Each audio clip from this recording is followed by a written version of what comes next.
Everyone, কেমন আছেন? আমি ভালো আছি। আজকে আপনাদের সঙ্গে শেয়ার করছি খুবই বিখ্যাত একটা রান্না, মানে সবাই প্রায় ভালোবাসে, আলুর পরোটা। আলুর পরোটা করছি, ছেলে এসছে, খেতে চেয়েছে। আর শীতকালে আমার এগুলো হতেই থাকে। আগেও প্রচুর ওদের করে খাইয়েছি। এখন ছেলের থেকে শিখে এই আমি আলুটাকে না পুর করে নিই। আগে না কাঁচা অবস্থায় করতাম। প্রথমে একটু ঘি দিয়ে দেবো, 2 চামচ মতন ঘি দিয়ে দিলাম।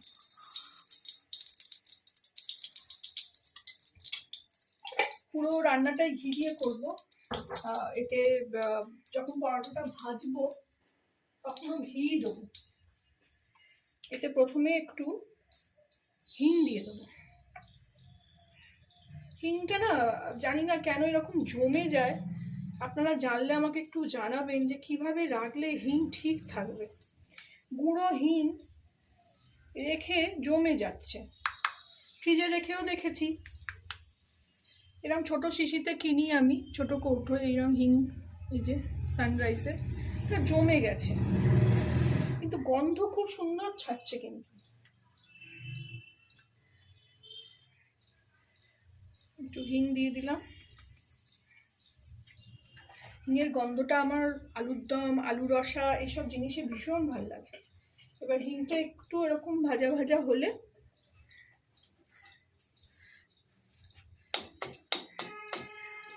এবারে এখানে একটু আদা আর একটু কাঁচা লঙ্কা, এটা একটু ধুয়ে দেবো।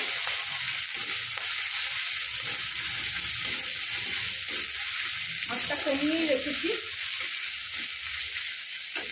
এবার এতে করে শুকনো মশলা দিয়ে দেবো। হলুদ গুঁড়ো দেবো, কাশ্মীরি লঙ্কার গুঁড়ো দেবো,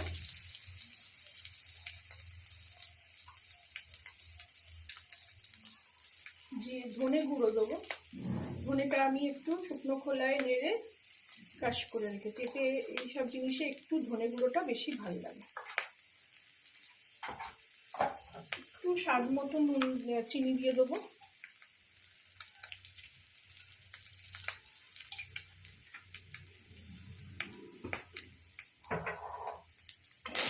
একটু কষিয়ে নেব।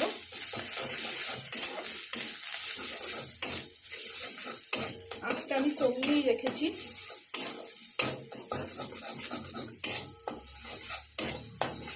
আদার কাঁচা গন্ধটা মোটামুটি চলে গেলে এতে আমি এখানে আর একটু আমি ঘি দিয়ে দেবো।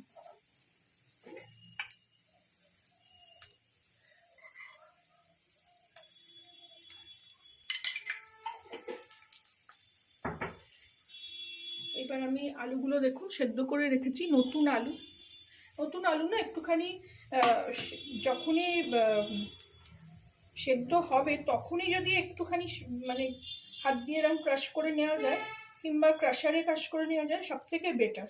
কারণ না নতুন আলু ঠান্ডা হলেই কেমন জমে যায়। এতক্ষণও গরম ছিল, এই এক্ষুনি মানে একদম ঠান্ডা হয়ে গেল। ওয়েদারটাই এরকম না। তো আমি একটু দিয়ে দিচ্ছি, এতে করে নিলাম। বাকিটা আমি ক্রাশ করে নিয়ে ফিরছি। এই দেখুন ক্রাশ করে নিয়েছি। এই লাস্ট আর একটা আছে, একটু আপনাদের দেখানোর জন্য করলাম। একদম ডাইরেক্ট আমি কড়াতেই করে নিচ্ছি। নতুন আলু একটু চটচটে ব্যাপার হয়, সব আলুই হয়, স্টার্চ থাকে, নতুন আলুতে একটু বেশি হয়। এই যে ভালো করে, তাহলে আর বেশি বেশি না, এতে আর গুটলি পড়বেই না। এটাকে আমি চেঁচে নিয়ে নেব। আলুর যা দাম, নতুন আলুর তো আরো বেশি দাম, খেতেও ইচ্ছে করে না। আবার এইসব জিনিস একটু শীতকালে ভালোও লাগে, আলু না হলে কিছু চলে না। এবার এটাতে আমি এই আলুটাও ভালো করে দিয়ে এটাকে একদম ভালো করে মশলাটার সঙ্গে মিশিয়ে নেব।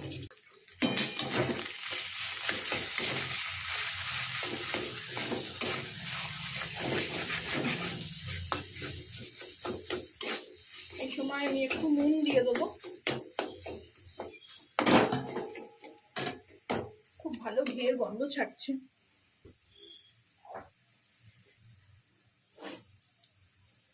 নুনটা বুঝে দিতে হবে, কারণ আটা মাখবো যখন তখনও একটু নুন দেবো, বেশি নুন হলে খাওয়া যাবে না। আর একটু আমি এটার সঙ্গে আমচুর পাউডারও দেবো, একটু টক টক ভালো লাগে। এতেও একটু নুন আছে।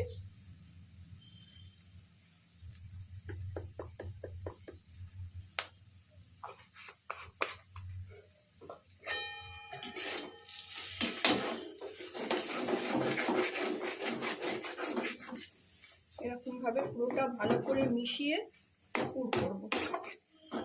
আমি আগে যখন ওদের করে খাওয়াতাম, ছোটবেলা থেকেই ওরা আলুর পরোটা খেতে খুব ভালোবাসে।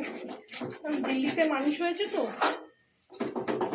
ওরা যেমন মাছ মাংস ভালোবাসে, আবার এই ভেজ খাবারও খুব ভালোবাসে। রাজমা, ছোলা, কারি, গাঠা, এসব সবই আমার চ্যানেলে আছে।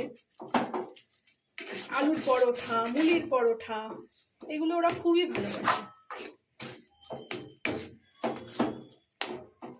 এইভাবে এইভাবে একটু করে এরকম ভাবে দেখুন ছড়িয়ে দেবো, তাতে এই জলটা আছে আলুর সেটা শুষে নেবে। এটা 2 মিনিট এরকম ভাবে রাখবো। ভাজা জিরে গুঁড়ো, জিরেটা আমি শুকনো খোলায় একটু ভেজে নিয়ে গুঁড়ো করে নিয়েছি। এবার এটা প্রায় রেডি হয়ে গেছে। এবার একটু ধনেপাতা দিয়ে দেবো। এই শীতকালে একটা জিনিস আমার ভীষণ ভালো লাগে, সবেতে ধনেপাতা দিয়ে খেতে। এত ভালোবাসি আমি ধনেপাতা আমি স্যালাডে কাঁচা কাঁচাই খেয়ে নিতে পারি। আপনারা কে কে আমার মতন এত ধনেপাতা ভালোবাসেন আমাকে জানাবেন। প্রায় হয়ে এসছে। এই যে কড়া থেকে এরকম চেঁচে চেঁচে তুলে নিয়ে, এই কড়কড়ে ব্যাপারটা ওরা খুব ভালোবাসে খেতে, ছেলে মেয়ে আমার দুজনই। পুর করতে একটু সময় লাগে।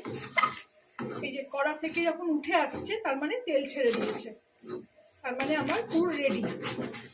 দেখুন উঠাচ্ছি যখন উঠে আসছে। এই যে এবার এই পুরো কড়াটাকে ভালো করে কেকে নেবো, নিয়ে এটাকে একটু ঠান্ডা করে নেব।